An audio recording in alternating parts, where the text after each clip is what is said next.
back. This is January 13th. It is cold as hell outside. I hope you're bundled up. Excuse me, sir? Real cold. Oh, okay. Yep. Okay. Real cold. Yep. It is not great. Very cold. We are here in the Northeast, so it is brick up here.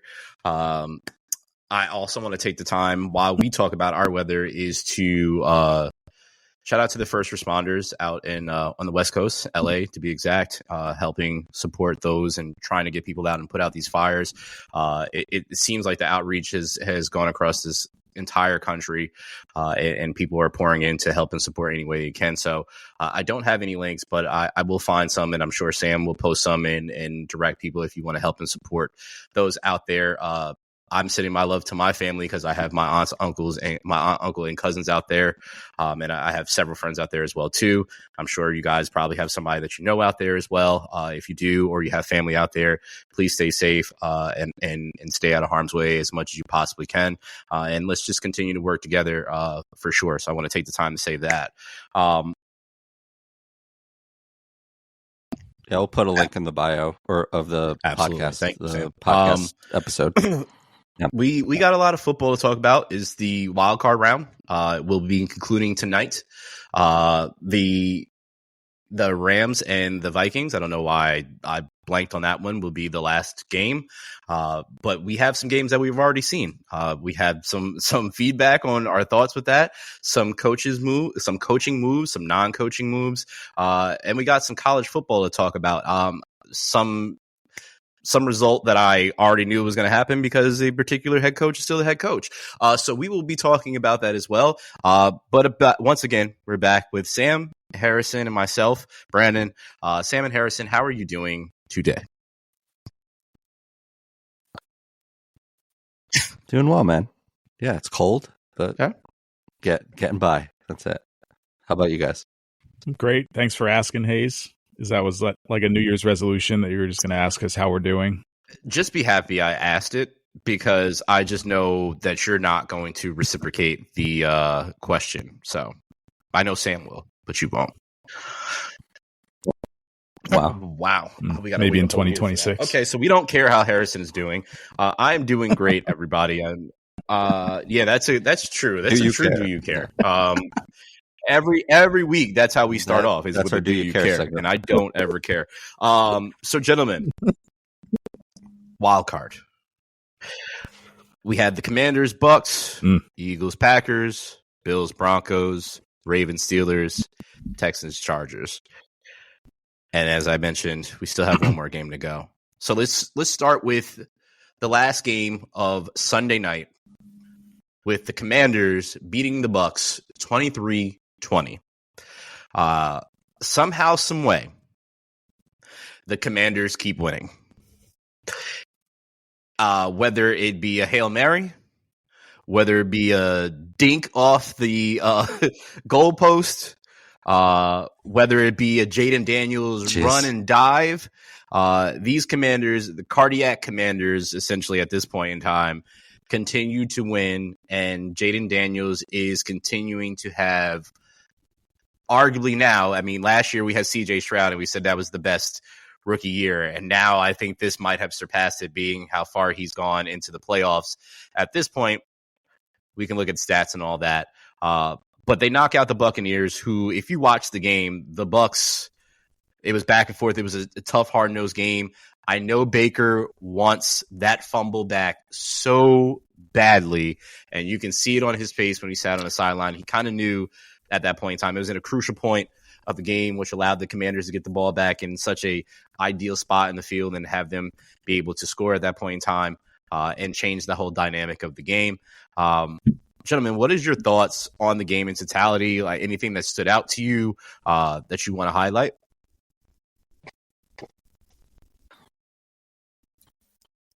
I'm glad we're starting with this one. It was definitely my favorite game of the weekend. I really liked both those teams all year. I enjoyed watching both of them play. I'm kind of sad that they had to match up so early. And one of them has to be going home. I think they're, very worthy teams that could move on further in the playoffs. But man, the Commanders, like, what a turnaround. I can't think of a quicker rise from where they were. I mean, 18 years since their last playoff win. literally the dumpster fire of the NFL for a good part of a decade or more. To bring in, a competent GM, get rid of that owner that, we won't have to say his name. But yeah, it was just, terrible for them all around. But to bring in a good GM, bring in good coaching hires, great coaching staff, Dan Quinn and Cliff Kingsbury have done a phenomenal job. And then to, hit a home run with Jaden Daniels. He's so poised. His accuracy is just off the charts. He's just calm under pressure. He was under duress the entire game. Baker had pretty much a clean pocket, and he did not. But they found a way to win, and they're a tough team all around. And I'm excited to see them, going forward. And then next round against the Lions. Like I want to pick them so badly, but it's the Lions, and I won't. But man, yeah, hats off to the Commanders. Yeah, watching the game, it was a great game. I'm like, wait, the Commanders have 12 wins? I know. Like, I saw, before the game started, I'm like, wow. And yeah, from picking second in the draft to, winning 12 games, like it's hard to win 12 games in the NFL. I know there's an extra game now, but that doesn't matter. I mean, this team was on no one's radar, really. But Jaden's especially made some great plays, and kind of you just saw the whole package, what makes him so special, what made him a Heisman Trophy winner. And, Dan Quinn and Cliff Kingsbury have complete trust in him and what he can do. And it's just been fun. And it's a fun offense to watch. And feel for Baker there. Yeah, I thought he was going to break his hand the way how hard he punched the ground there. But it sucks. But this team has been in every game almost, I feel like, or definitely to end the season. And it's, just how you finish. First off, Magic Johnson they're a lot of kick fun. Rocks, because everywhere this man goes, he continues to win. And this financial group that he's part of, which is also a part of the LA Dodgers, continue to dump money into these teams and build up these winning franchises. In year one, they were able to do this. As Harrison said, the former ownership that was running the Commanders absolutely ran this franchise into the ground. They were the laughing stock of the league, and now flip it 1 year of removing them, and they are one of the top teams at this point in the league, and have been throughout the year, and had such a meteoric rise, and nobody saw it, period. The fact that they were able to do this with the rookie, the fact that they were able to go and get Dan Quinn. And as I mentioned when we talked about at the beginning of the year, is any team that Dan Quinn is on, his teams win. They rally behind him, and it's a culture that is built. You can clearly see the culture that's there. Watching Jaden Daniels talk to Bobby Wagner at the end, and just joking with him and cracking up, you can see the camaraderie that is as built with this team, and they just keep fighting. Scary Terry, if you weren't aware of who he was before, if you haven't paid attention to him years prior to, who he is this season, because this man has absolutely gone off with any opportunity he has. Jaden, with Harrison's point, have that pinpoint accuracy and being able to just dump it over the top, and Scary just run, catch it, and he's going to be there. That is a wild weapon to have. And their offense changed after their loss to the Eagles. They were looking extremely stagnant, and then they turned it and changed it around, and that's when they started getting Terry more targets. It's helped a lot. A lot. So on the Bucs side of things, I just felt for Mike Evans. I don't know if you guys got to watch him while he was watching the field goal go up, and just see his soul escape him when that went through, after they fought so hard. That Buccaneers team is just really, really tough. They're a gritty team. They team tackle so well. Wherever the ball is, they're there as a team. To your point, Harrison, it sucks that both of these teams are going, but this time of year that this happens, there's going to be a good team bounced every week now. If you like them or you don't like them, the matchups are either going to be favorable or not favorable, or evenly matched, and that's the best part about the playoffs. And I can't wait to see what is to come next. As you mentioned, they will be playing the Lions, which we'll talk about more because I definitely want to hear what you both say or feel about that for sure. Yeah, but just to add on the Bucs, I mean, you wouldn't think that they were one of the best teams in the NFC over the last decade, but they're one of the 3 Super Bowl winners out of the NFC over the last 10 years. They consistently have a winning record. You know, they had the stretch with Tom Brady and a really good defense, but they've just consistently been a team that has to be kind of accounted for. And I don't think they get enough credit for that. And no one really thinks of them in that way, but they truly are one of the best. They are statistically one of the best teams in the NFC over the last, however many years. So, just kind of wanted to give them one last kind of shout out before we send them off.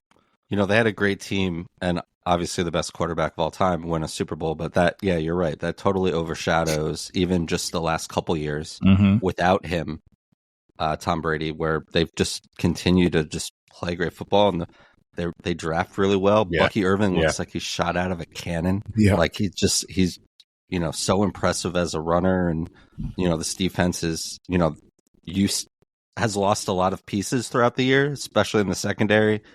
And they just continue to find ways to win and regroup, replenish, if you will. So speaking of a team that replenishes, definitely not my Philadelphia Eagles. Let me say that again. My Philadelphia Eagles, not Harrison's.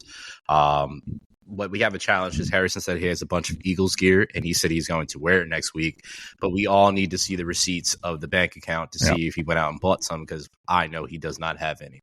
Anyway, he doesn't. He has a bunch of Sixers gear in there, along with the other teams that he's front run for. The Eagles beat the Packers 22-10. So the Eagles opened the season beating the Packers and ended the Packers season as well too. This game was one of the sloppier games this out of the playoffs so far. It wasn't great on either side. The Eagles opening drive after let's just talk about this. As an Eagles fan, I will say this right out the gate. That special teams play was recovered by the opposing team. The Packer player was holding the ball and had full possession of it, and somehow, some way, they still gave it to the Eagles. I don't know. We've been screwed on plenty of plays. I can go back to the Super Bowl when they called, pass interference on James Bradbury, but things have happened. So that started off the momentum, and then Jalen Hurts was 6 for 6 in the first drive and threw a touchdown to Jahan Dotson, and that started all from there. After that, Kellen Moore's offense looked like Kellen Moore's offense when he was the offensive coordinator for the Cowboys. And that made me so disgusted. Kellen, I'm going to need you to do what you did during the regular season because you're showing your Chargers and Cowboys lineage, and I don't like it at all, bud. Need to get it better. You had A.J. Brown on the sideline reading a goddamn book because you couldn't get this man open with your routes calls, okay? It is the number one bestseller. Shout out to A.J. Today, and it's wild how a superstar can just have a 5 second clip and can make somebody's book number one book on the Amazon list. Hilarious.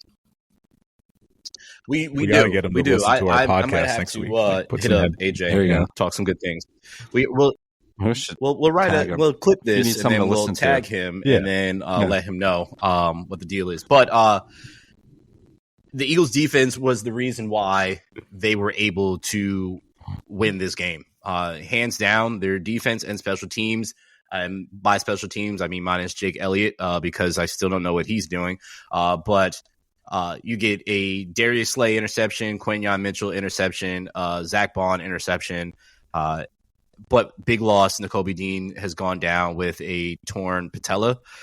So he'll be out for a lot of time into next year, which is his contract year as well, too. So the offense needs to shore that up. On the opposite side, for me, Jordan Love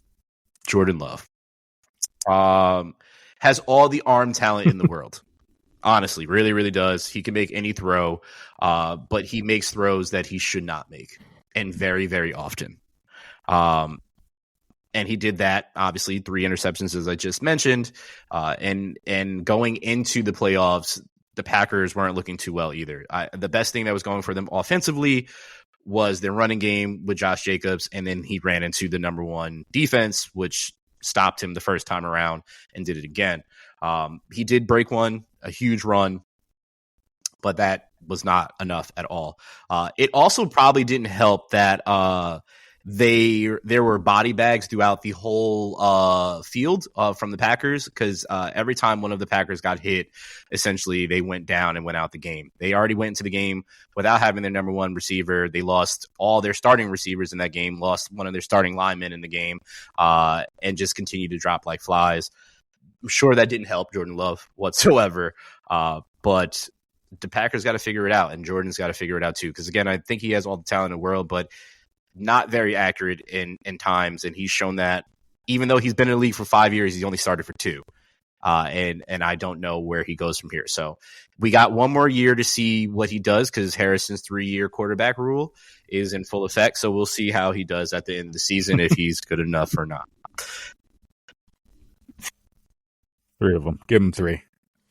Yeah, more of the same for the Eagles. Like you said, just kind of disappointing offense, very good defense, but they've kind of done that all year, except for some spurts where their offense looked very good. But yeah, I think the story there is Jordan Love, and just didn't have the year that a lot of people thought he would, and taking that next step from where he was the year prior. The injury early in the year obviously didn't help, but yeah, the accuracy is a concern. And he's just missing a lot of throws, high, low, left, right. It's just all over the place. So tough to get it going when you're throwing it like that.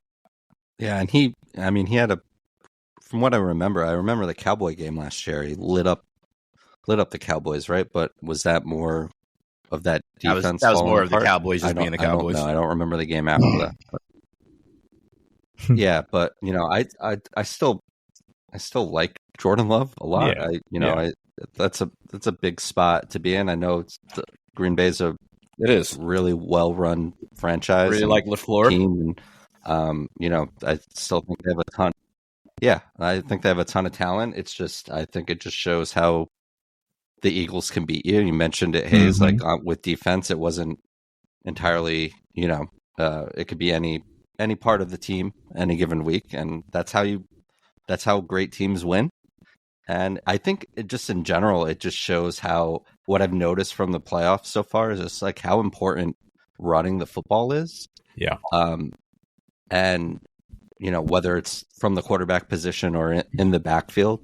And Hayes, I know that's something you've been talking about all year, is like this, not resurgence of the running back, but just the worth of the running back position, and how many, Josh Jacobs was, until he ran into that wall, essentially. But he had some nice plays, but just shows you how important, running the ball can be when it gets cold, and when you can't just rely on. You got to think about it. It's all over the place. It's time of the year that most teams aren't at full strength. Most teams are injured, or they're playing through injury. Nobody. Literally after the first preseason game or the first regular season game, everybody's injured, essentially. So this is the only time. This is a big time that if you have all your pieces or close to having all your pieces, it absolutely helps. If you're able to run the ball during this time of the year, drastic help. And if you can play really good defense, it's absolutely going to help. But to your point, the Eagles, like the Lions, have the ability to beat you in a multitude of ways. And if you're able to do that and one thing is taken away, it's like, oh, you took that away, that was your game plan, we can still beat you this way. And if you have that ability, this is how you can go further in the tourney at this point. So we'll see, because the Chiefs have that on their end, especially with their defense. We know their offense hasn't been whatever, and we haven't really talked about them, and now this is be the time we talk about them more, because it's the time when they wake up, or so we will see. But yeah, definitely having a good run game definitely helps for sure. The Bills absolutely destroyed the Broncos. The Broncos came out of the gate and scored 7, and that was it. The Bills beat them 31-7. Josh Allen threw for more than 300 yards, or he had a total of more than 300 yards, 272 yards and 2 touchdowns through the air and 46 yards on the ground. This man is a tank. He absolutely has shown over and over again that he can do whatever he wants to do with the ball at any point in time. He just throws such a pretty ball, and it looks so effortlessly every single time he throws the ball. And it just pinpoint just where he wants it to be. And there was some ridiculous catches. I think it was Tyrese Johnson is his name, where he was able to keep his feet up and not go out of bounds in the back in the end zone. Like, I just don't get how that happens. Just really good. The Bills defense essentially in hockey terms stood on their head and were able to absolutely stop the Broncos. I thought the Broncos were going to win this game, and the Bills shut everybody up pretty quickly and said this wasn't going anywhere. It sucks because, again, to the point we spoke of earlier, I would love to have seen the Broncos go a little bit further. This was definitely not, on paper, was not a favorable matchup. On paper, it said it was, but it did not show up. Their defense, that was top 3 defense in the league, was not that on Sunday. Josh Allen carved that up, and they're moving forward. So, gentlemen, what is your thoughts on what Josh is doing at this point in time? And if you have any thoughts on the Broncos.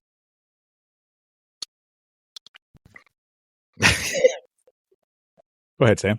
I was just going to say, this Denver team, another team I didn't expect to be here and played well. And yeah, I mean, a rookie quarterback who has had his ups and downs and a running game that has not been consistent. And, Cortland Sutton has come back to being a number 1 receiver. What we saw from Marvin Mims to end the year was pretty special there. But, again, playing with house money, not really expected to win this game. It's kind of, it's great to see like Josh Allen just carve up this defense that has given, I feel like, every team fits all year.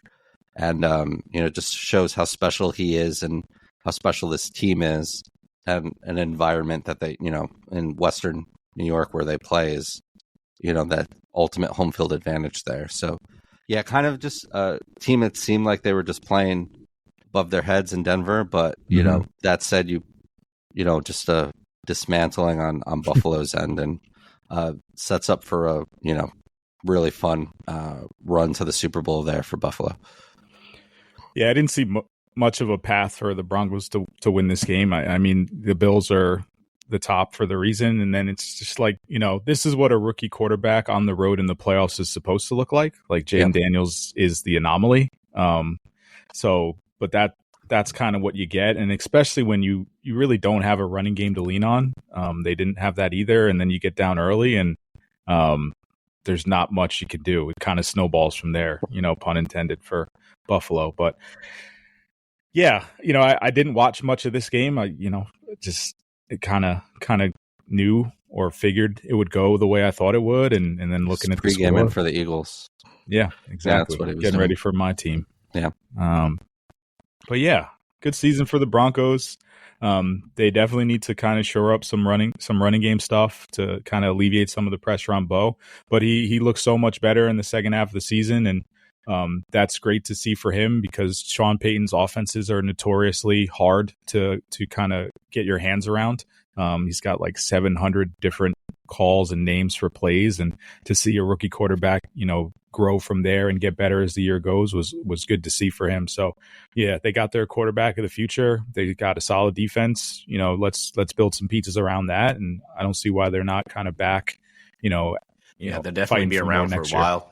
Again, as we mentioned, Sean Payton got his quarterback of the future with Bo Nix, and young man definitely can sling the ball. He's tough, hard-nosed quarterback. He's played well pretty much everywhere he's gone, and he continues to persevere. So shout out to Bo Nix. But the Bills move on. They get to play, which is going to be the matchup probably of the playoffs until potentially the Eagles and Lions play each other. But is the Ravens, who beat the Steelers 28-14. It literally was a heavy rush from Lamar and Derrick Henry. They literally ran all over the Steelers defense, which is the most dominating part of the Steelers in general, and they are not able to stop anything, which we already know offensively, they're hit or miss. They kind of were. Russ wasn't that bad. I will say that Russ was actually probably the bright spot of the Steelers throughout that game, and that's not saying much. They threw a couple of packages of Justin Fields in there to try to mix it up. It did nothing. Derrick Henry had 186 yards, 2 touchdowns. Lamar Jackson had 81 rushing yards, a part of a total of 299 yards on the ground. Lamar also threw 175 yards in the air for 2 touchdowns. I can't say it enough. I champion Lamar so much because of the doubt that this young man has had against him from the jump. Booger McFarland said that he should be a wide receiver before he was drafted. Like some other people, but that it was a very, very famous tweet and one that I've seen resurface, and it was a major cold take that he should be a wide receiver. Like a lot of people have said about a lot of black quarterbacks, or they should be running backs and whatnot. Yep. Bill Polian. And he's done, they've said he's not a pocket passer. All he does is run. He's proven he's had one of the best years in the air, period, and has had one of the best years as a quarterback in general. I think he's statistically is I think they said, or at least I've heard, that is like one of the best years a quarterback has ever had, if not the best. And this is very, very on par for what Lamar does. He just continues to improve every single year. It's just the only thing that he's missing is that ring, and he's getting closer. So 4,000 yards in the air, 800 more on the ground. Like, if he won his 3rd MVP right now, he should win the MVP. There's no doubt he should win it. Yeah, that's what. But what I mean is, like, Yeah, I mean, Derrick Henry is gross. Like you really shouldn't be that big and be able to move that fast. And it's kind of the only knock on Lamar being MVP is he has that around him where Josh Allen doesn't. And in the past years, they've done kind of the opposite argument against Josh Allen, or, against Josh Allen and say for Lamar. But man, the only team that's beating the Ravens is the Ravens themselves.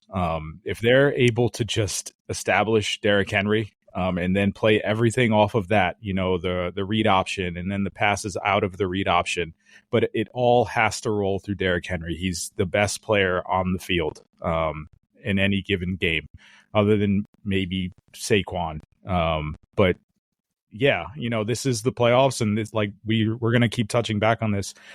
To win in the playoffs, you have to run the ball, and they have the best runner of the ball in the league, the most dominant at the point. And man, I'm going to be very disappointed when they shoot themselves in the foot at some point, but hopefully they don't and they can make that run. But for me, I think next week's matchup is for, a trip to the Super Bowl. I'm just going to say it now. I don't see the Chiefs or the Texans beating either of these teams. I'm sure we can kind of revisit that in the future. I'm sure we will revisit that in the future. But I'm putting myself out there right now.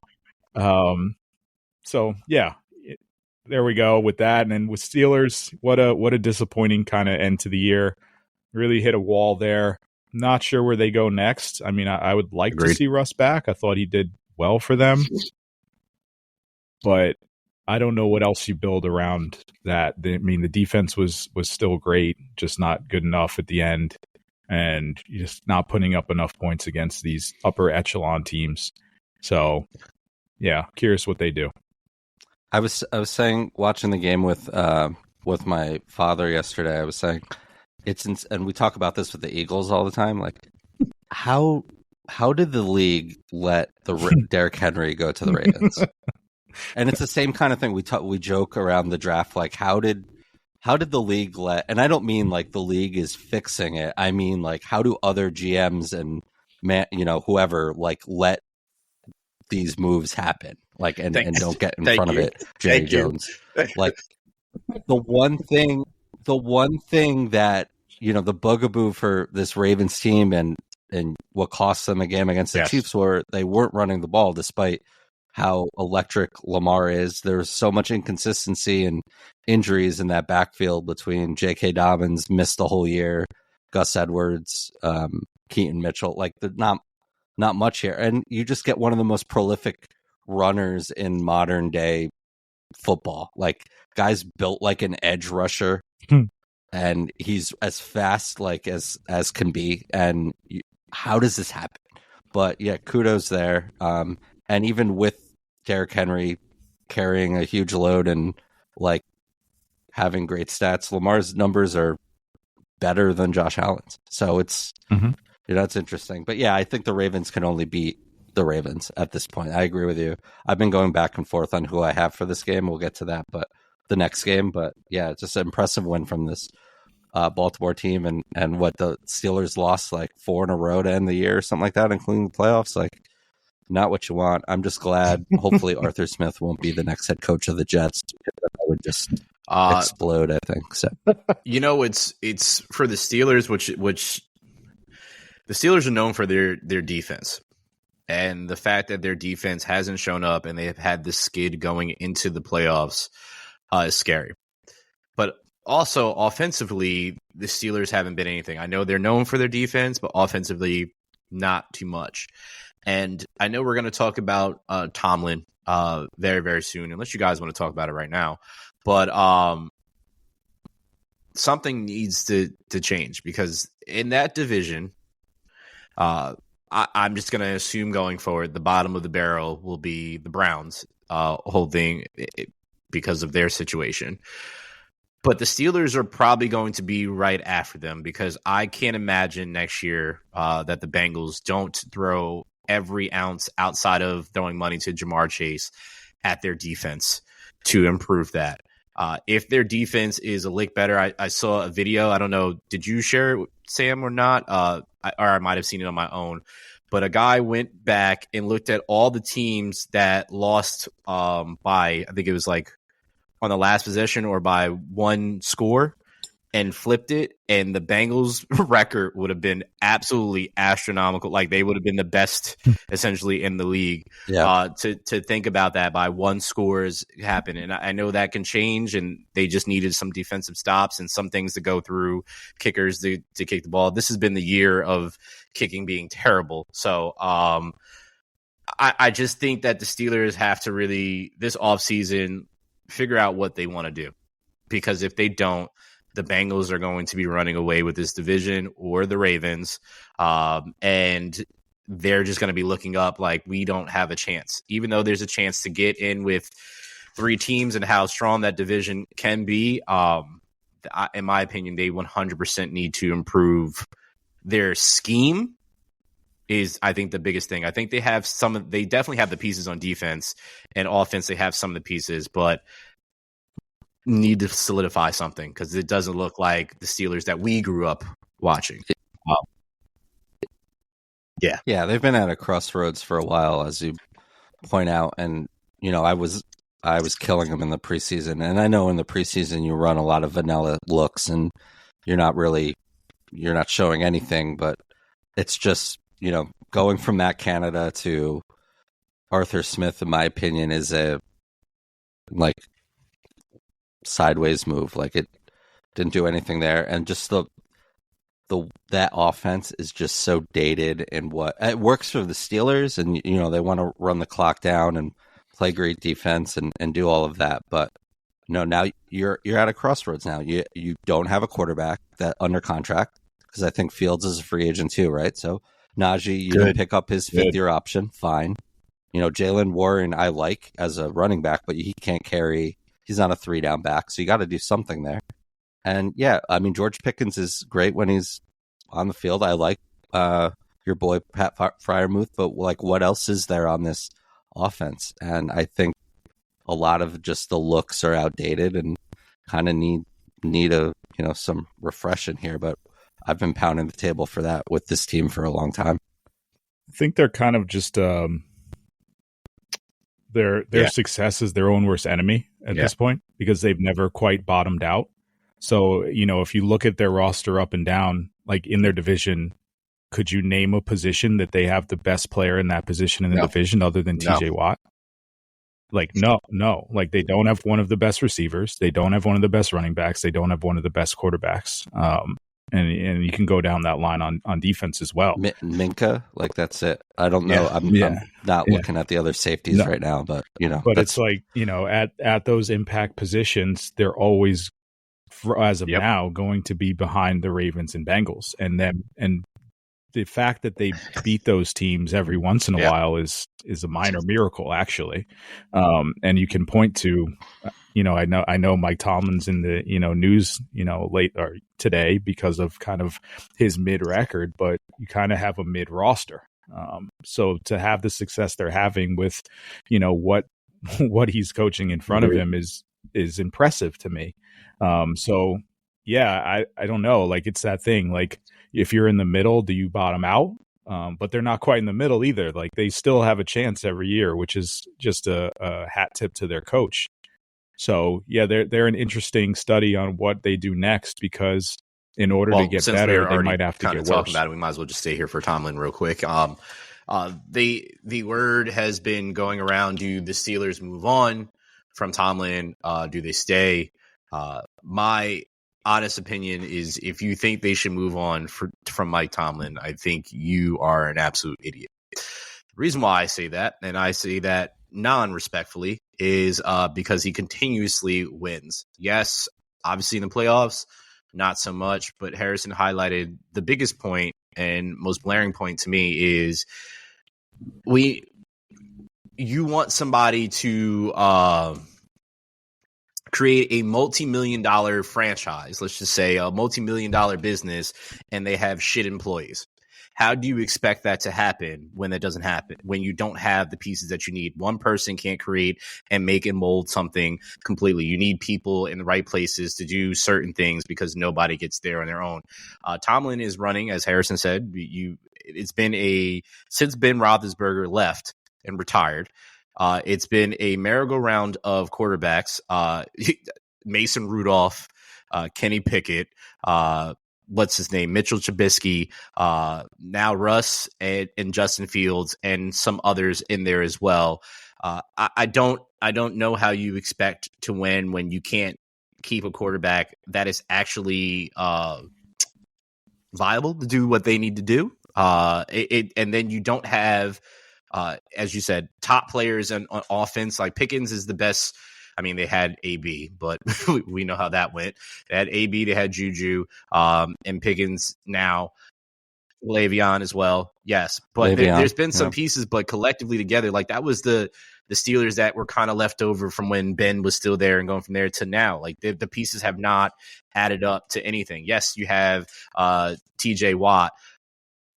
What else do you have?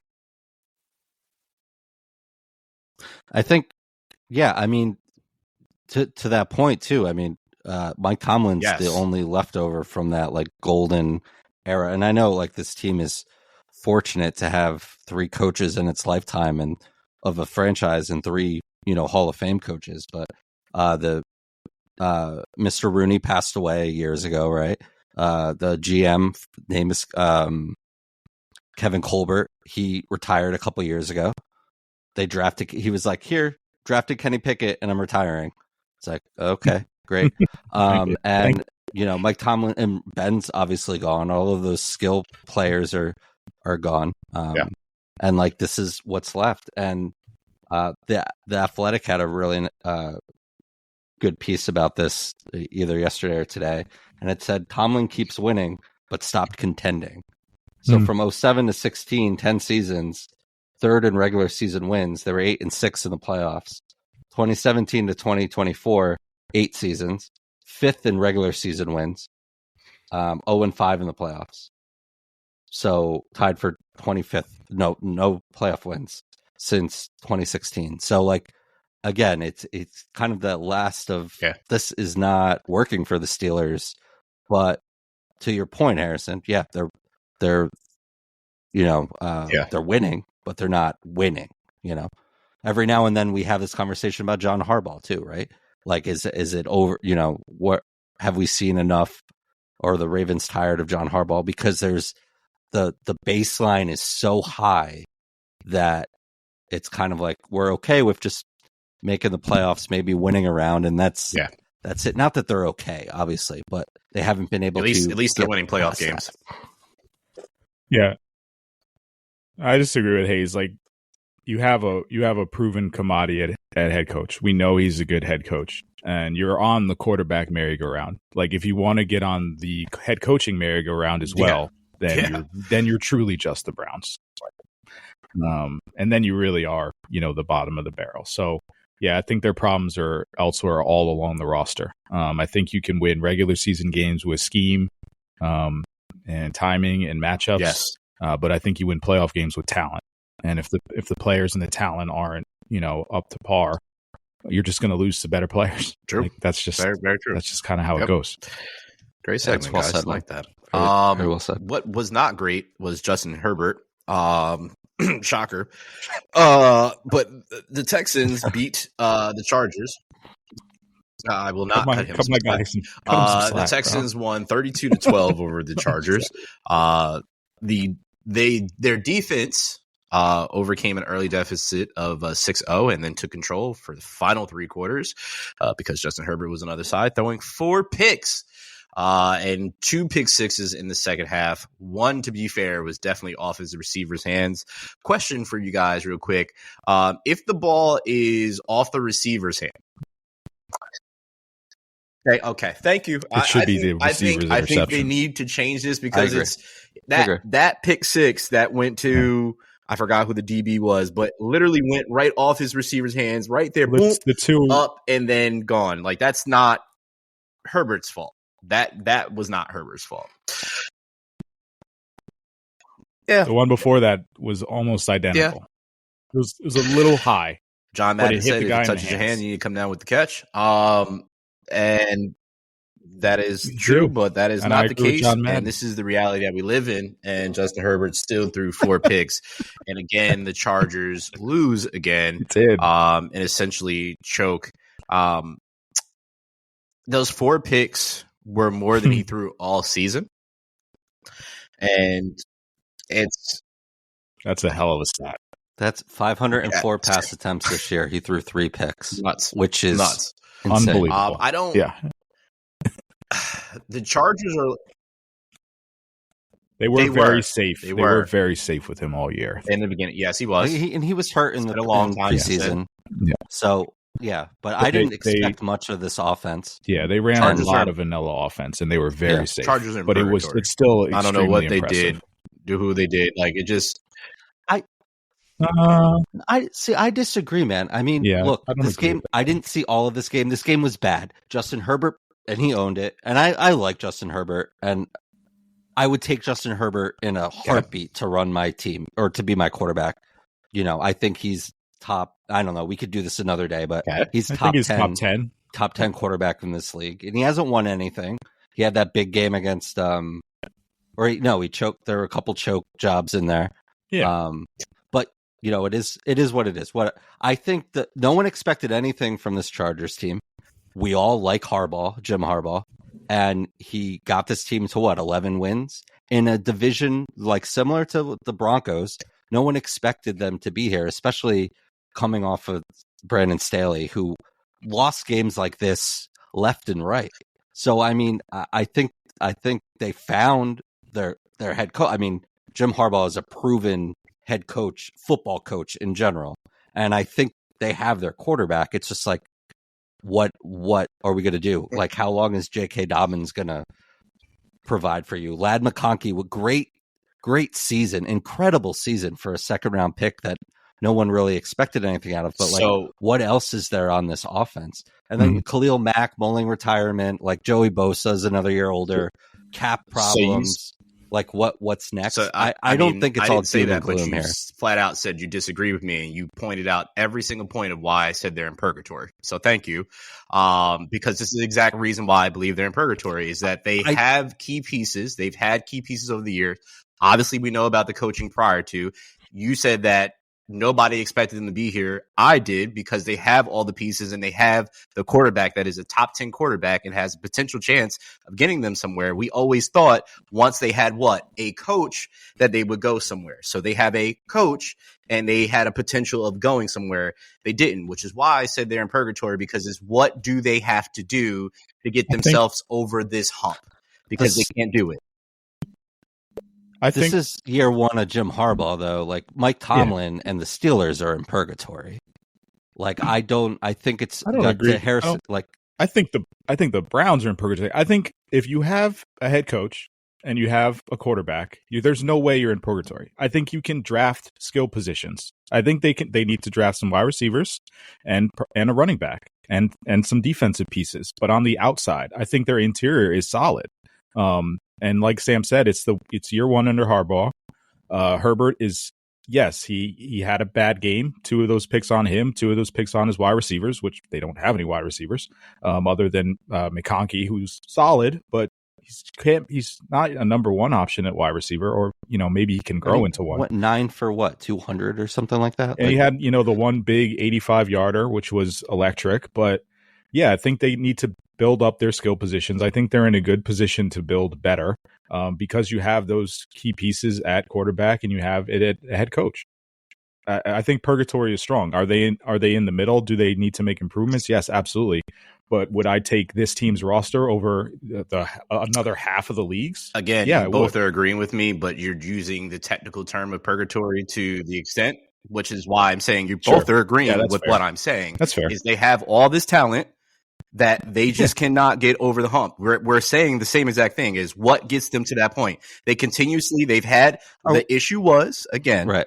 The issue was the head coach. We said, okay, Justin Herbert's he's not getting the fair shake because he has a shitty head coach, right? We kept saying that over and over again. Harbaugh's first year, right? They still did well through the regular season, right? Yep. So now it was time to get to the playoffs, which they were getting there with their former head coach and falling again. It's the same situation. It's just a different head coach. I'm saying that that's the reason why they're in purgatory. It's just like, what do we do? Not saying they can't get out of it. Not saying that they can't move on. I'm just saying currently they're sitting there because if you watch their fans, and I have one that was my former coach that literally talks about it every single year, is what the hell are we doing here? We're so great during the regular season. This kid's slinging the ball. We get into the playoffs and we choke. There's memes going all around of Justin Herbert in a Joel Embiid jersey all over the place right now. It says that's who he turns into during the playoffs. So I'm saying the same thing you guys are saying. Great talent all around. Just what do they need to do to get over the hump? And that's why they're there. I think I look at it like purgatory as a place that they cannot return from ever. Yeah, that's why I said you guys are looking at it from the literal term, and I wanted to explain it that way. Yeah. Like the Browns are in purgatory. Like the Browns are a dumpster fire. Like and I'm not a theologist. I'm not doing any like religion stuff here, but like my understanding of purgatory was like you eventually get to where you want to be. Maybe. I'm right. I don't know. Yeah. The Raiders are a dumpster fire. I would much rather be the Chargers. But here we're also looking at a team who once had, led the league in offense and defense and didn't make the playoffs. I mean, this is chargering to an extent. I think I got like a handful of text messages yesterday just saying the Chargers are chargering. And he's not. Brandon Staley's not here to point the finger at anymore. But J.K. Dobbins can't have 30 yards on the ground either. I mean, but you're also putting your run game behind Gus Edwards and J.K. Dobbins. And I know that's Greg Roman's boys, and like that's great. But like, it was a bad game. Yes. Yeah, I just see easy paths to improvement for them, or at least to be able to see what Justin Herbert truly is. I mean, he's 0-2 in the playoffs. His first loss, he played really well and lost by 1 to the Jaguars. I remember Staley did something really dumb. That's what I remember it from. And yesterday he had a bad game, or 2 days, Saturday or Sunday. I can't remember when that was. Saturday. But he had a bad game. And that's just such a small sample size to kind of make decisions on. And I know we're not making decisions on if Herbert can or can't do it. I think he has the tools to do it. And, he showed in the regular season that he can be very careful with the football, and that's what matters in the playoffs. And I think if they can build up some of those skill positions, they have the coach and they have the quarterback to really, make some noise and turn around, I guess, what the perception of the Chargers is, because they've been that way for so long. If he has another performance like this next year and they get to the playoffs, I will absolutely be on his ass. I will be on his ass. I will too. I will not hold back. Fine. Not that's one fair. bit. Yeah, that's fair at all. So I'm going to give him a pass because I believe in the Harbaugh brothers and in general and what they do, and they know football and they build a culture. And again, this is first year. But I've also seen a rookie quarterback bring his team to the divisional round or of the playoffs. So I don't want to hear that with a rookie quarterback doing that. 2 rookie quarterbacks 2 years in a row going further in the playoffs than he's gone. So do what you got to do. Mike McCarthy is a former Super Bowl coach for the Packers, to be very clear, definitely not with the Cowboys. And he is no longer going to be the coach of the Cowboys. For some reason, Jerry and Mike McCarthy could not agree upon terms. He originally last week rejected the Bears' opportunity to interview him, a request to interview him, only to this point to not be able to negotiate a contract. So now he will be able to talk to the Bears, who are interested in talking to him, as well as the Saints. So the question is now, because it seemed like Jerry was hesitant on doing this because he might have had a coach in mind, who will be the next coach of the Cowboys? Do you believe McCarthy will be with the Bears or the Saints? And do you think that's a good idea for either of them? Thoughts?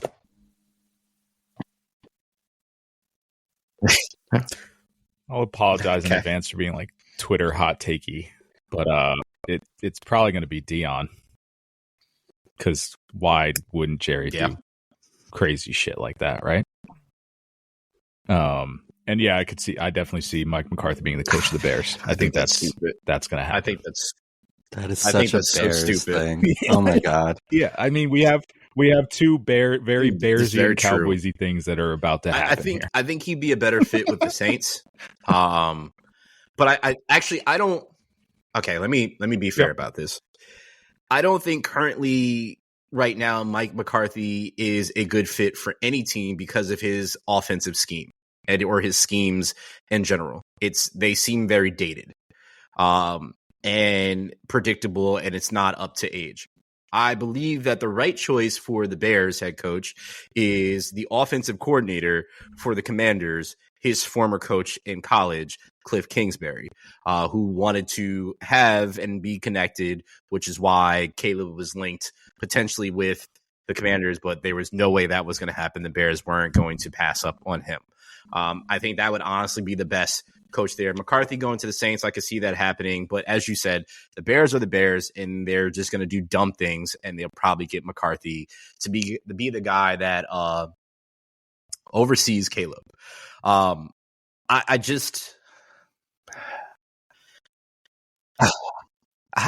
wouldn't. I'd be okay with that. I mean, the passing game, if we were talking from like a Caleb point of view, like the passing game that he had with Dak and the Cowboys was exceptional. Like it really was. It truly was. I know we bashed the Cowboys on here, but that wasn't their problem. Their problem was, coming up clutch in certain playoff moments, and the defense was, it was sometimes good, sometimes bad. Do I think like Mike McCarthy like takes the Bears and onto the promised land and wins a Super Bowl? Yeah, probably not. Probably not. But for stability standpoint, like to get like an adult in the room, it's a good help for now. I mean, I'm not in love with it, but there's not, too many options out there. I will say this though. The Cowboys position head coach vacancy is probably should be the most sought after one because there's pieces there. How do you hard disagree that? There's not pieces there? Sure, but you're working for Jerry Jones. See, I don't think Dion goes there because, like, yes, is Jerry gonna like want? He loves Dion. Someone bigger than him. That's the only person that I can see. Might be the only one, right? Like that stature to be there. Maybe, yeah. I'm taken aback by I understand that Jerry is Jerry, right? And but I believe that if you still have a comparable coach there, somebody that can stir things up, I think it's a be. But I mean, I do also at the same time agree with you because it's Jerry. It's Jerry Jones. Yeah, as long as Jerry Jones is there, they're just not winning. They're just not winning. Shit show. Yeah. It's the same old. It's going to be the same old story. I mean, we just talked about who they could have had at running back, and they chose not to do it because Jerry said he had a plan and let Derrick Henry just walk to the Ravens when Derrick Henry was completely open about saying that he wanted to go there. You know who's also very completely open about saying that he wants to go to a place? The leading running back in college football has essentially pleaded to want to come to the Cowboys. So we'll see what happens with that. I don't think he'll get that far down. Yeah, who knows? If only he had Boise State alumni. Yeah, no, he can stay. Kellen can stay right in Philly. Plays for him. And not unless he's going to keep calling like he was calling for the Cowboys in the playoffs. Mike Vrabel is now a head coach of the Patriots. He has agreed. We don't know the contract. If you could have seen me scrambling around trying to see what the contract was, I couldn't find it. But he has agreed with terms to be the Patriots head coach. I have a lot of mixed feelings about this. Not about him. I think he's a great coach. The way that the Patriots moved on from Gerard Mayo and went to Vrabel so quickly after one season, and stories coming out of how he lost the locker room and so on and so forth. I have my feelings about what happened there. I think I can do a whole half an hour about that, but I'm just going to say that I think it's shady what happened, and you can read between the lines, and we can get into that another topic. But Vrabel is the head coach now. Do I think he's a good fit for them? Yes. I mean, he's Patriots culture, former Patriots player. He's getting Drake May as his quarterback. That was one of the things that he didn't really necessarily have in Tennessee was a quarterback, even though Tannehill was serviceable for him for years. He's getting a young talent, and they're also getting the 4th pick in the NFL draft as well, too. So they're going to get another potential solid player to add to the roster along with whatever they do during the offseason. So he's in a good position to go from there. I'm curious to see what the Patriots do and if it's going to be the quote-unquote Patriot way.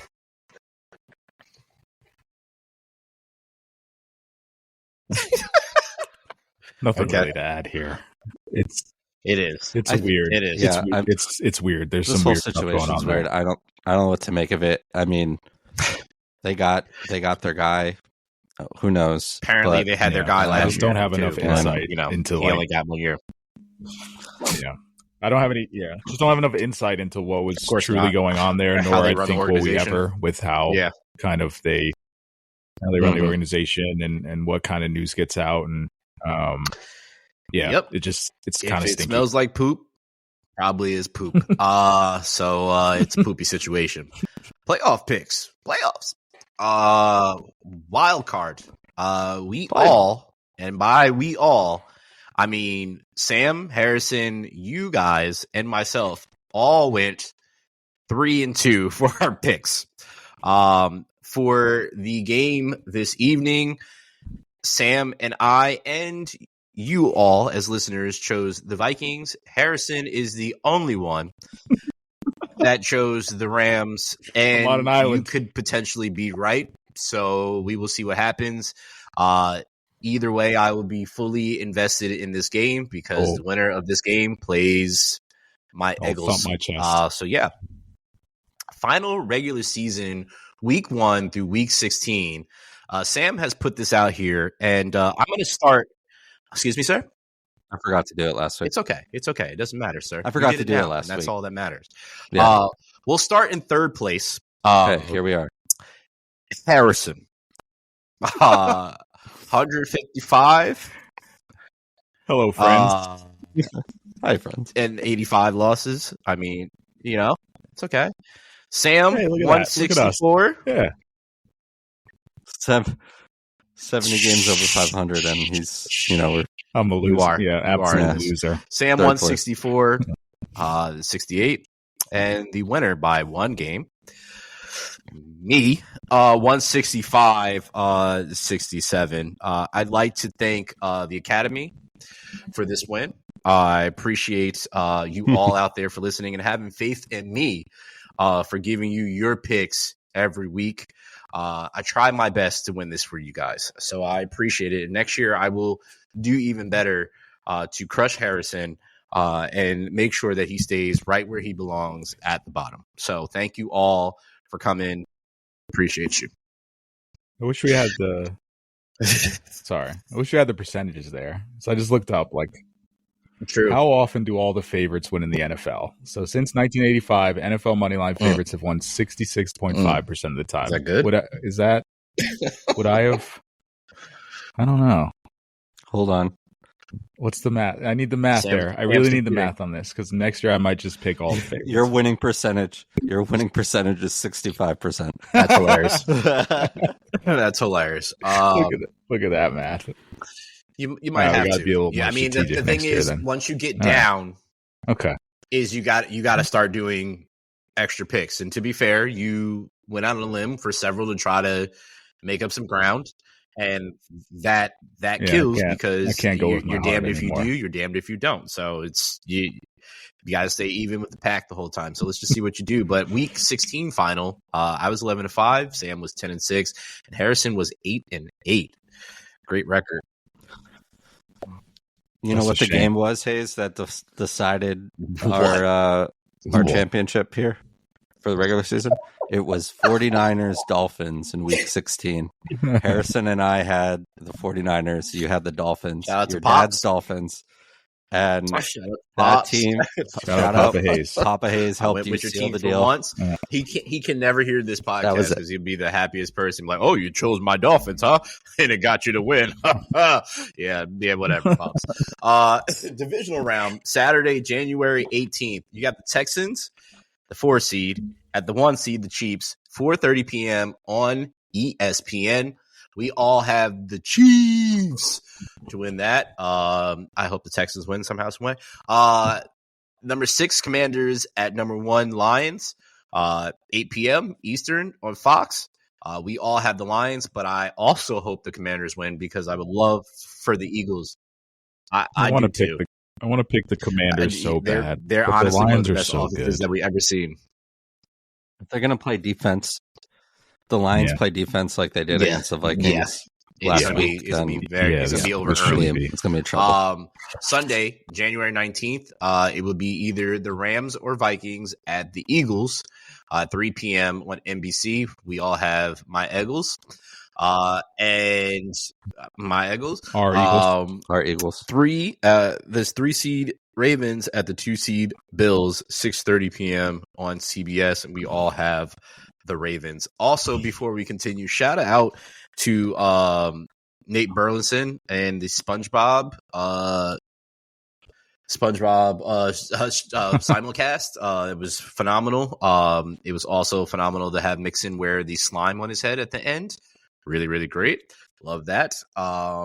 Great times. What I didn't. Yep. So hold on. You watched the Nickelodeon. I watched a little bit of it. I watched stream thing. Harrison, did you or your kids watch it? No. My kids or I did not watch it. So we have 4 kids between the 3 of us. You watch crazy. And Hayes the one. That's great. Yes. No, it's fun that they do this stuff. The Mickey Mouse thing for basketball on the Knicks and the Simpsons was interesting Spurs, as well too. I mean, I like that. Toy Story. Yeah. Yep. Toy Story last year. I like these. It's fun. It's definitely entertaining. The SpongeBob had some jokes. I'll just put it that way. Dora was funny as hell too. I saw some of the clips on the. Never thought I'd say that. Dora on a podcast. Dora the Explorer. She did have jokes. She was clowning. She got jokes. I respect though. that. Like, you want to know a bigger joke? James Franklin. And Woof. There that goes. That's bigger joke, James Franklin. I had people reach out to me and ask me if I was doing okay. And my response to anybody that has reached out to me, I said, is James Franklin the head coach? Their response was yes. I said, so I already prepared myself for this.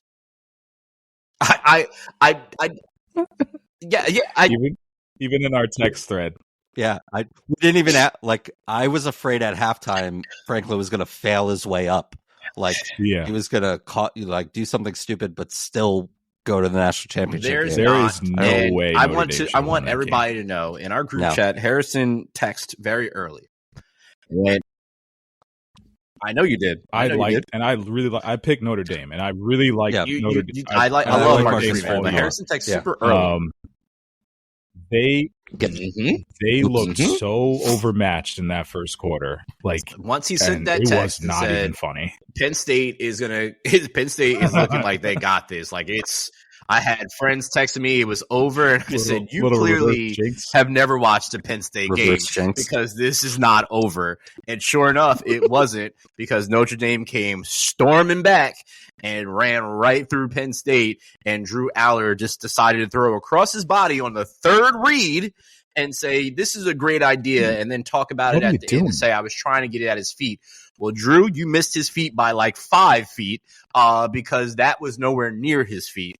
You should probably never have done that ever. There were several other mistakes made through this point in time.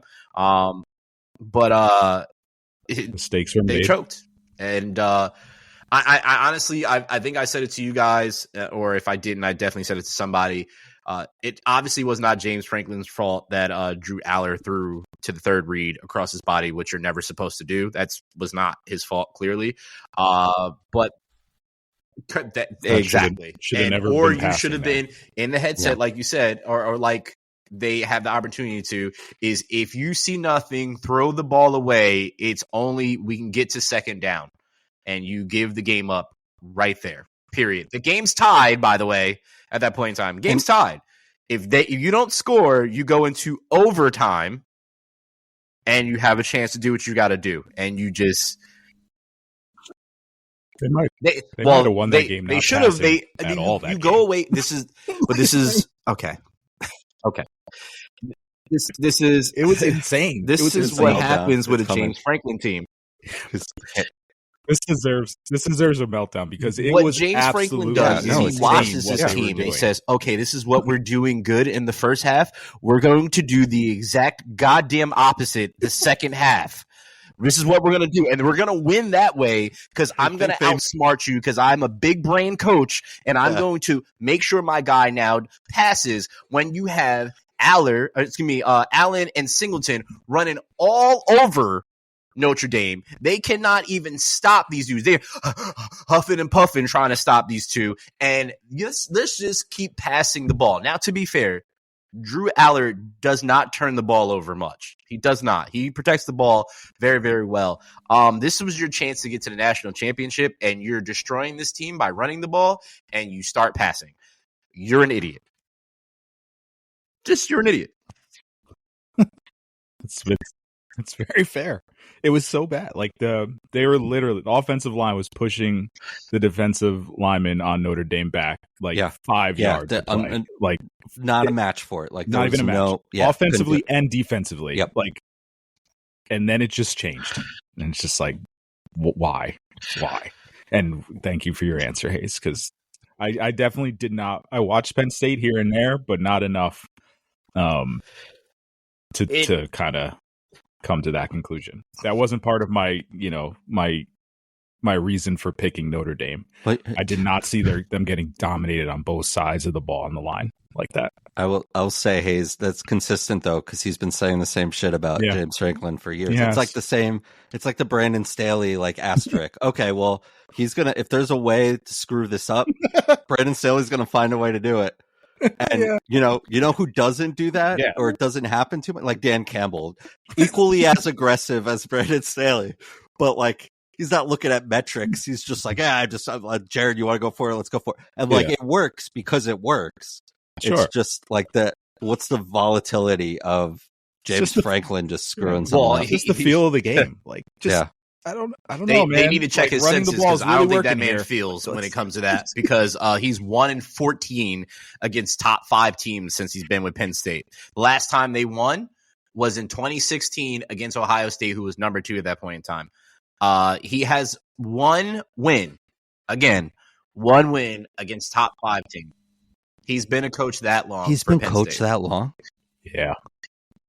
Oh my gosh! Wow. Yeah. So it's tough. That's not what I think. We talk like small. Back, right? We talk small sample size. It's a huge sample size. That's my thing. So it's like it hurts. What I've said on this podcast many times. I hate trying to fire somebody. Nobody should be in a position of getting fired. But if you are hired to do a task and you don't complete said task, then we have to move on from you because we hired you to do this one thing and you haven't been able to do this one thing. I don't think it's hard to understand that concept. And again, I love that he is a black head coach for those that don't know, because he doesn't necessarily look like it, but he is mixed. He is a black head coach. His goal was to be the first black head coach to win a national championship. Again, how that's never happened is also another topic. But that's why I'm going for Marcus Freeman, even though I believe they're going to lose, but we'll get to that in a second.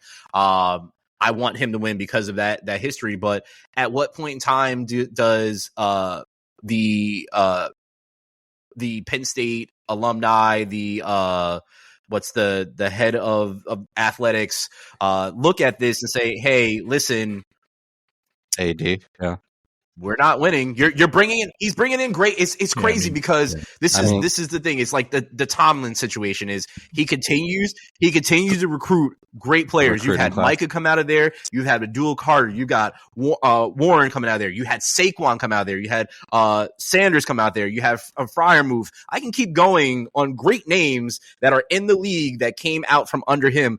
And it's not that he doesn't have the guys. Huh? Tight end's a lottery pick, right?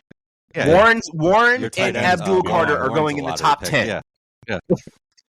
Yeah, exactly. Abdul so Carter with one freaking arm. I would too. Right now, I would take him too. Did I say Micah Parsons? Micah Parsons. I forgot to say him. Yeah, that guy. Yeah. I heard of him. It sucked. I asked. It's a shame. Got to ask the guy in college athletics here, but it's just one of these things where it's just again, it's working. Where are you going to go from here? I don't know who you hire from here.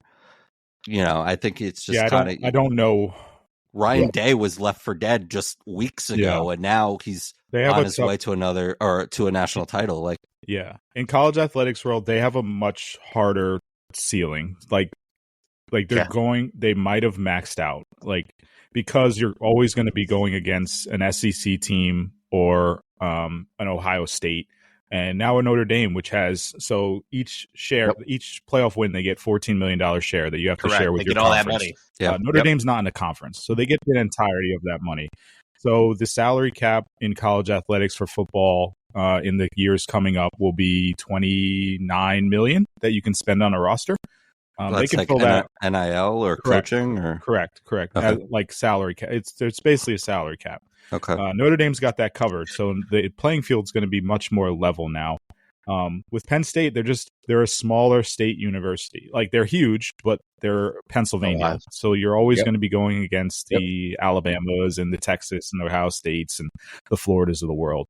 And it's disappointing that he coaches this way because this was kind of their shot.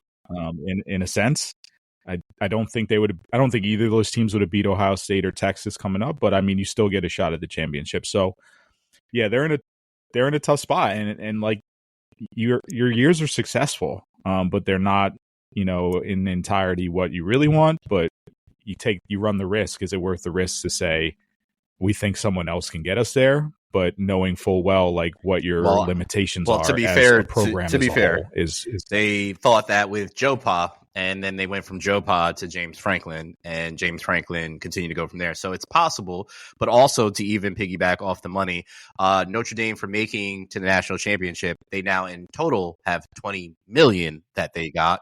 So that $14 million went to $20 million for just getting to the national championship. And again, to Harris's point, they get to keep all that, which is why James Franklin said at the press conference that it's not it, which was petty, but but I understand what he was saying, but it was petty. He said petty. No offense, Marcus, but you guys you're a conference list, so you get all this money and we don't, so you get to do what you got to do. And we saw. I was thinking about this the other day, Hayes. I remember we watched, you and I and Branden watched. The last time Notre Dame was in the title game, I remember we were at like Applebee's or somewhere, like 15 years ago, whenever it was, 10, and it was like that, just like overmatched. Like Alabama won by like 30 points, and I don't know if that's just stuck in my head. That because I mean, clearly the committee has shown that strength of schedule or whatever is something, but it's not as much as it used to be. You're not seeing Alabama there. Notre Dame is, didn't play much, Now with the money on the table, like it's leveled the playing field a lot.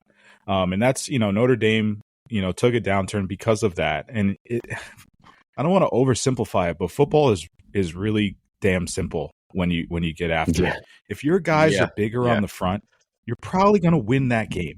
Like if you're oversized and if you're outweigh them and on the front line, you just can do so much more different things with the ball. And I just see it time and time again, just watching games up close, like even our level college football, like those guys are just bigger, man. And you just have more time to do, to pass, to run, to do whatever you want. And now that's going to change for Notre Dame. Big guys, now they can afford, those big guys. And they're set up for they're back. Like, I mean, they're just going to be back in that picture now where for the longest time they were down. And I can't say the same for Penn State because they were kind of there, but not. Talking about Purgatory. I guess we'll see. Yes, they're in Purgatory. I'm sure we have a title of the podcast, I'm sure. National championship game, Monday. You have the Marcus Freeman, or Monday the 20th. You have the Marcus Freeman-led Notre Dame fighting Irish against Ryan Day's Ohio State Buckeyes in the Mercedes-Benz Stadium in Atlanta. We all have Ohio State winning this game. Shout out to Michigan. I kind of hate you because you lit the fire under Ohio State, because since then they've been playing like their hair is on fire ever since the flag planting situation. They have turned it absolutely around and turned it up. And I don't think anybody at this point in time is going to stop Ohio State. And this is going to save Ryan Day's coaching status there. They're not going to have to look for somebody else unless he's just like, you know what? Won a national championship now. I'm going to go to the NFL now. But I think they win by at least 2 touchdowns. It's crazy to think that, but I think they just from seeing what Penn State should have done and was doing against them, Ohio State is better than Penn State, and they are going to step on their necks and just continue to be relentless. They got some dogs on Ohio State, like for real. So yeah, I see a blowout, honestly, maybe. Yeah, I agree with you. I mean, not only is Notre Dame a little undersized, they're also hurt all over the ball. Yeah, I picked Texas. I thought Texas's speed would kind of outspeed Ohio State, and I thought they did for a little while. It was a very good game. It was pretty even. Ohio State took an early lead, but Texas showed, they have, the same quality athletes that Ohio State does. Came down to kind of that strip sack on Quinn Ewers, and yeah, that's all she wrote. But yeah, I think Ohio State's just a different level than Notre Dame is right now. Quinn Ewers is, I don't know if I believe in him as a quarterback in the next level. Just watching him play in college football, like he's I know he was highly touted as one of the best quarterbacks in the league, and I know he's going to go fairly high in the draft. I just don't. There's something about him and how he plays. I just don't like it. I don't know what. I can't put my finger on why, but maybe it's just the inconsistency. But I just don't like it. Don't. Yeah, I'm in the same boat. I think he's undersized to not be mobile. True. So you got to be real accurate for that, and he's not quite that. He is. He's a gamer though. Like he's tough. He's tough as hell. I don't know. It's going to take like the right match for him to succeed in the NFL, I think. So we'll see where he gets drafted. He's going to enter the draft, and maybe I see more backup potential for him for sure. But I feel the same way about Carson Beck, who is about to make more than some NFL quarterbacks next year and get $4 million in NIL to go play for Miami. I also feel like he's just going to be a backup quarterback. So you know what, Carson, just get your money, stack up, get that money while you can, bro. Do what you got to do. I don't think he's going to be great either, but I could be wrong. Yeah, there was a point of the year where I was like, I'd take a second round pick on Quinn Ewers, but yeah, I agree with you guys. See, the thing is, I don't see it. They're all going to get pushed up because for the quarterback class in this draft is so bad. Yeah, it's going to be like the Kenny Pickett. I honestly think that Malik Willis here, totally. I know why Jalen Milroe is going, because he's going to be a top pick for sure. I honestly feel he should stay another year in college football to learn, because his inconsistency also scares me. But he has the frame. He's got the frame. He's got the he's got the Anthony, exactly. That Anthony is spot Richardson on. effect. That's exactly what I feel about him. Ewers, I feel that if he goes to the right team and gets like the Jordan Love treatment and sits behind a veteran quarterback for a little bit, even though he probably won't, based on what we've already said, he'll probably be on a team and they'll expect him to start or be ready right away or be in a competition during the preseason. But if he gets the opportunity to sit behind a solid quarterback and gets like a year or two to learn, I think he could be really, really good and work on that accuracy. But to your point, Harrison, that non-mobility and being undersized, I think that keeps him in as a backup quarterback. I don't know why. Every time I see Quinn Ewers, I think like Chase Daniel. Speaking of which, Chase Daniels, keep my quarterback's name out your goddamn mouth. You've been a backup quarterback and never been lead a team to a Super Bowl and always talking about Jalen Hurts. Shut Joe ass up. I'm tired of him. You hear me? I'm tired of him. I'm tired of all these backup quarterbacks talking trash about Jalen Hurts and they have never led their team to the Super Bowl. I'm tired of it. God damn it. Chase Daniel was on the Redskins, Saints, Chiefs, Eagles, Saints, Bears, Lions, Chargers. Finesse God, though, man. What How many life. career starts to? Not too many. That one. What a life. Enough said. Said. Sam, take us out here before I say something wrong, please. I was looking up Chase Daniel's career earnings. Probably is. Probably insane. We'll follow up another time. What is this? 158? I don't know. Hey, thanks for listening, guys. At Chasing Points Podcast on Instagram for Branden and Harrison. I am Sam. Thanks so much for listening. And go Birds. Peace. I'm so glad I got that. Fly, Eagles, fly.